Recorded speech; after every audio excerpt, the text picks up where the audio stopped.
could this possibly form? Here is the electrophile. So this is a dilute situation. That double bond is going to want to grab one of those protons. Now, what did you learn yesterday about Makarnikov regioselectivity? The rich get richer, crony capitalism. What that means, there's where that hydrogen goes. This is now a CH3, but I drew it like that. And what's going on here with this carbon? Beginning of the semester, you learn that carbon has 4 bonds, and if it doesn't, it has some type of charge. So there is a carbocation. Now, how stable is this carbocation? It is a secondary carbocation. Carbocations are known to do what? Remember the Hot Wheels arrow? They still make Hot Wheels, don't they?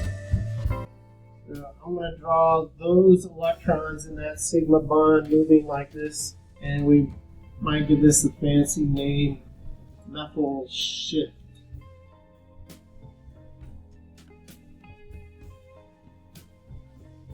And now I have a tertiary carbocation. We might imagine water being there. Of course, this is an aqueous solution. So now the attack of the nucleophile.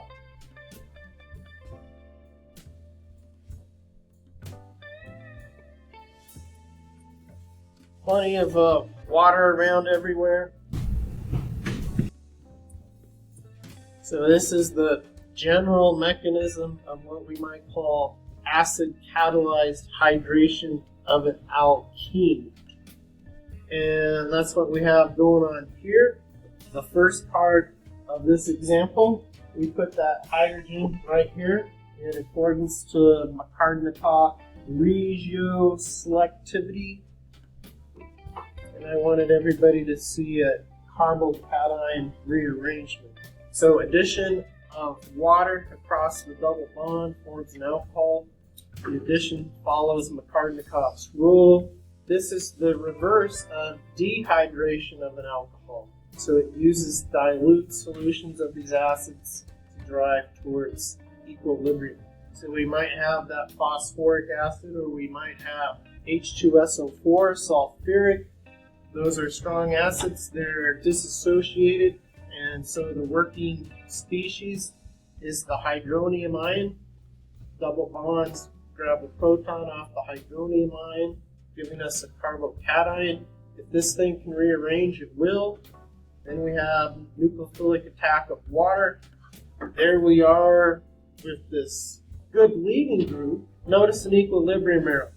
So that's why we make use of Le Chatelier's principle to drive it one way or another. And then the third step, deprotonation of this thing to give us our alcohol. And here you see H2O added across the double bond. Here's a double bond, and so one carbon gets the hydrogen and the other half gets the OH, basically adding water across the double bond, hydration of a double bond. And it's always satisfying when we regenerate the catalysts.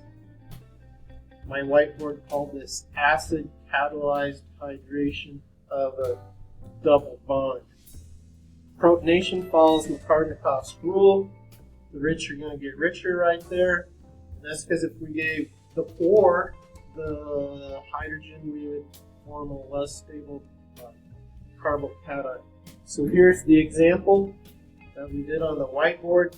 I had 3,3-dimethylbutene. You might be tempted to put the OH here and give it a name, but we see something occurred. Well, we can go ahead and put the proton there. We have this carbocation. I don't have a font for the Hot Wheels. I'll have to figure out how to make one. So, secondary carbocation, we have this methyl shift where this methyl group moves over, making a tertiary carbocation, and then we end up with 2,3-dimethylbutanol. Instead of 3,3 dimethyl-2-butanol. So maybe real quick, how do we name alcohols? Chop the E off of an alkene and add OL. Any questions about acid catalyzed hydration of an alkene? So maybe I should really put an equilibrium arrow here. Alright, now I'm finally set up to wax elegant on Le Chatelier's principle. So when we want to go this route, we use dilute acid. When we want to go this route, so we remove this from the reaction vessel. We try and lower this concentration. Here we're upping this concentration with the dilute. So good old Le Chatelier's principle. Any questions?